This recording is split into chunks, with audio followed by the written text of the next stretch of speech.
মালাকুল মউত আল্লাহকে প্রশ্ন করছিলেন, দায়িত্ব তো দিছেন, পুরা করতে হবে, কোনো দ্বিমত নাই।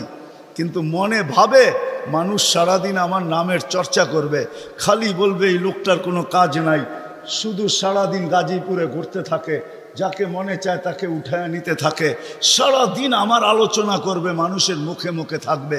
তো আল্লাহ প্রতি উত্তরে বলছিলেন, সাআজআলু লিল মাউতি সাবাবা, আমরা মৃত্যুর কারণ বানায় দিব। ইয়াযকুরু সাবাব ওয়া ইয়ানসাক, মানুষ কারণ নিয়ে আলোচনা করবে, তোমার নাম ভুলেও নিবে না। এখন নাম নিতেছে ডেঙ্গু, কয়েকদিন আগে নাম নিছে করোনা, কখনো নাম নেয় স্ট্রোক করছে, কখনো নাম নেয় এটা সেটা, ঠিক না? হ্যাঁ, আরেকটা কারণও আছে। শুধু নবীজির দিকে তাকায় এই উম্মতের জন্য আল্লাহ এটা করছেন, এই উম্মতের জন্য। এই উম্মতকে আল্লাহ আখেরাতে শাস্তি দিতে চান না। হায় হায়, উম্মত যদি নবী চিনত। আয়সা পড়ছি অবেলা, তো হাতে সময়ও নাই, আর হইল ওয়াজ মাহফিল, অন্য কিছু হইলে হয়তো ওইদিকে চলে যেতাম। নবীজি শুনানের সময় আমার কাছে এখন নাই, যে উম্মত নবী চিনে না। নবীর কারণেই আমরা পাইছি। এই উম্মতকে শাস্তি আল্লাহ আখেরাতে ইনশাআল্লাহ দিবে না।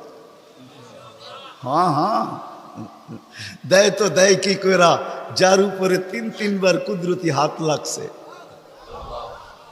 কয়বার? সৃষ্টি লগ্নে একবার, বাছাই পর্বে একবার। আমরা বাছাইকৃত উম্মত।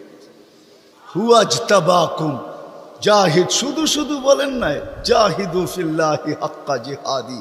উম্মতে মুহাম্মাদি, আমাকে পাওয়ার জন্য যতটুকু শক্তি আছে সব লাগায় দে না। তোমাদের সেজদার জায়গা দিয়া নূর ফুটা বাহির হবে, নামাজের উজুর জায়গা দিয়া নূর ফুটা বাহির হবে, আর কারো বাহির হবে না, তোমাদের বাহির হবে। কেমন নূর? ইয়াসা বাইনা আইদিহিম ওয়া বিআইমানিহিম, নূর সামনে ঘুরতে থাকবে, ডাইনে ঘুরতে থাকবে, বামে ঘুরতে থাকবে, পিছে ঘুরতে থাকবে। রিয়াদুস সালিহিনের কিতাবে হাদিসে আছে, নবীরা পর্যন্ত দেখা আক্কা বাক্কা খাবে। এরা কারা?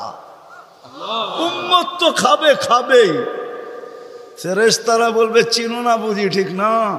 সবাই শেষে আসছে, তো কোত্থেকে চিনবা, তোমরা তো ওই সময় ছিলাই না। এটা উম্মতে মুহাম্মাদি, উম্মতে মুহাম্মাদি।